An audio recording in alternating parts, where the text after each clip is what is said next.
여러분, 절대 꺾이지 않을 것 같았던 올여름의 더위도 이제 서서히 잦아드는 듯 합니다. 네, 세상은 항상 그러한 거예요. 지금의 이 고통이 죽어도 물러갈 것 같지 않지만 어느 순간 사라지게 되며, 또 현재의 행복과 만족이 영원할 것 같지만 그것은 언제고 사라질 수 있는 것이라는 거죠. 여러분 안녕하세요, 이정민입니다. 여러분, 이제 8월도 이틀밖에 남지 않았습니다. 네, 이틀 후면 9월이 시작되죠. 여러분, 9월은 어쩌면 1년 중에 가장 중요한 달이에요. 네, 이 달은 한 해의 운을 수확하는, 즉 운의 결실이 생겨나는 때이기에 그러한 것입니다.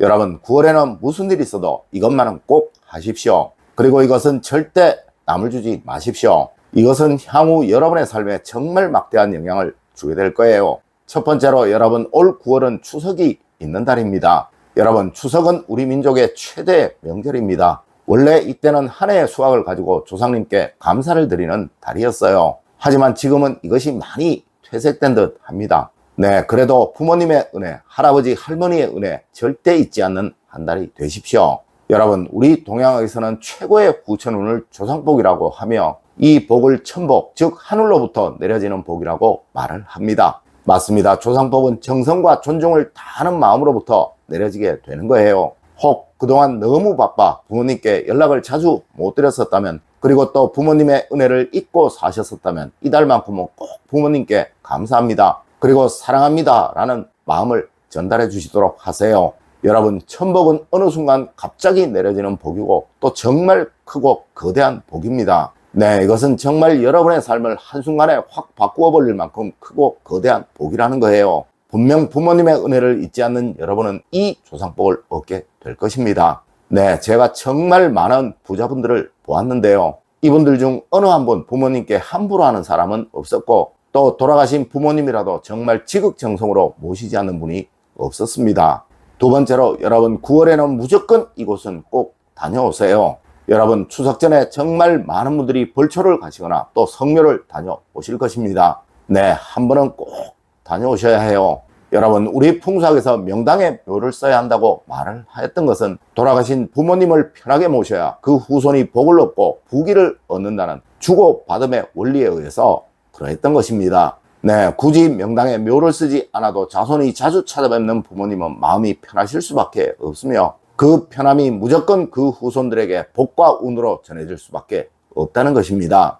여러분, 정성을 가지고 존경과 감사의 마음을 가지고 다녀오십시오. 물론 간단한 음식을 준비해 가지고 가시는 분들도 있을 것이고, 또 그렇지 않으신 분들도 있을 것이지만, 여러분, 이것은 절대 그리 중요한 것이 아니에요. 맞습니다. 존경과 감사의 마음, 그것만이 진정 부모님을 대하는 마음이라는 것 절대 잊지 마십시오. 네, 투덜거리면서 에이 여길 또 가야 하나, 에이 정말 귀찮네 라는 이런 마음은 여러분에게 내려져야 할 천복을 스스로 발로 차버리는 행동이라는 것 절대 잊지 마십시오. 세 번째로, 여러분, 9월에는 꼭 영양가 있는 음식을 많이 드십시오.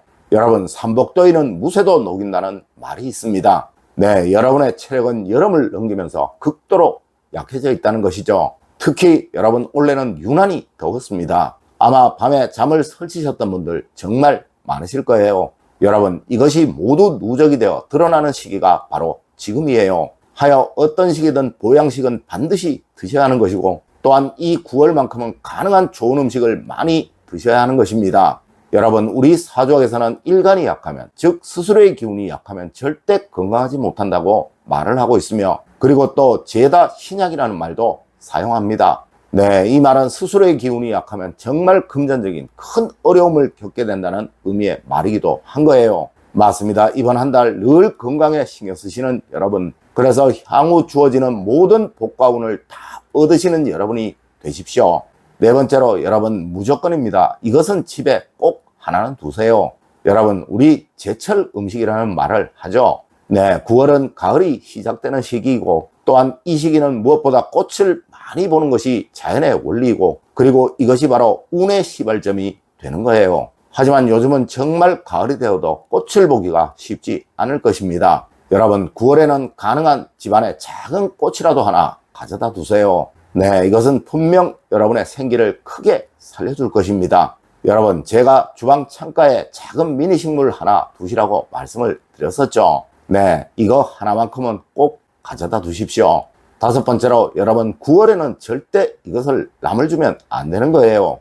여러분 9월은 수학의 계절입니다. 하여 9월에는 부지깽이도 남을 주면 안 된다라는 말도 있는 거예요. 여러분 9월에는 절대 남에게 돈을 빌려주면 안 되는 달입니다. 이렇게 되면 남은 한 해 동안 금전운은 사라지게 된다고 하여 과거 우리 조상님들은 절대적인 금기로 여겼던 거예요. 맞습니다. 9월에는 무엇이든 들어와야지 나가서는 절대로 안 되는 것입니다. 여러분 9월 한 달 동안은 정말 웬만해서는 남에게 돈을 빌려주지 마세요. 물론 인륜을 어길 만큼의 행동은 해서는 안 되겠지만 그래도 가능한 자제를 하시는 것이 좋다는 것이죠. 여러분 9월에는 무조건 들어와야지 나가서는 안 되는 것입니다.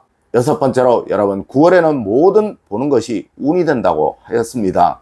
여러분 9월에는 산을 많이 보세요. 네, 과거 신라의 화랑이 명산으로 또 조선의 선비들이 자연으로 다녔던 것은 모두 가을이었고 이는 그 시기가 호연지기를 기르기에 가장 좋은 시기라서 그러했던 것입니다. 네, 풍수에서도 자연의 기운이 가장 강성하고 가장 좋을 때가 바로 이 시기라고 말을 한다는 것이죠. 맞습니다. 호연지기가 바로 운그릇인 거예요. 여러분 9월에는 늘 푸르름을 많이 보시려고 노력하십시오. 이는 여러분의 건강뿐 아니라 운 역시도 아주 좋도록 만드는 정말 좋은 것입니다. 특히 산은 물과 더불어 우리 풍수에서 가장 중요한 요인이고 이때는 또 이 기운이 가장 강성해지는 시기이라 무조건 이 시기에 산을 많이 보시면 행복해진다고 말을 한다는 것이죠. 여러분 가볍게 뒷산이라도 아니면 주말에 주변의 산이라도 한번 다녀오시는 여유 꼭 가지십시오. 그리하면 분명 여러분의 기운은 아주 좋아지게 될 것입니다. 네, 이 자연의 기운은 여러분의 운을 아주 좋게 만들어 줄 거예요. 일곱 번째로 여러분 9월은 바로 행복의 달입니다. 여러분 운이라는 것은 무조건입니다. 이는 가족 간의 화목으로부터 생기고 이것으로부터 커지게 되는 거예요. 특히 이번 달은 추석이라는 명절이 들어있는 달이라 분명 일가친지들이 많이 모일 수밖에 없을 것이고 이것으로 인해 가족들 간의 불만이나 볼멘 소리들이 나올 가능성이 아주 많을 것입니다. 여러분 이번 한 달은 늘 가족들의 행복과 즐거움을 위해 노력하시는 여러분이 되세요. 네, 이것을 여러분의 운이라고 생각하시고 유독 신경을 많이 쓰시도록 하십시오. 여러분 9월이 되면 항상 사람들이 많이 감상적으로 변하고 또한 유독 심리적인 어려움을 호소하는 사람들이 많아지는 것은 이때 자연의 기운으로 인해 그러한 것입니다. 네, 이것을 해결하는 가장 좋은 방법은 무조건 가족들 간의 웃음과 즐거움이에요. 여러분 늘 나보다 가족들을 조금 더 아껴주시는 여러분이 되세요. 그러면 여러분은 정말 큰 운과 복을 얻게 되실 것입니다. 여러분 오늘은 9월이 되면 꼭 하셔야 할 일들에 관해서 말씀을 드렸습니다. 오늘 제가 알려드린 이야기 여러분들 꼭 명심하시길 부탁드리며 오늘의 이야기를 마치도록 하겠습니다. 늘 올바른 학문과 올바른 지식을 여러분들께 전하도록 노력하겠습니다. 여러분 긴 시간 감사드립니다. 감사합니다.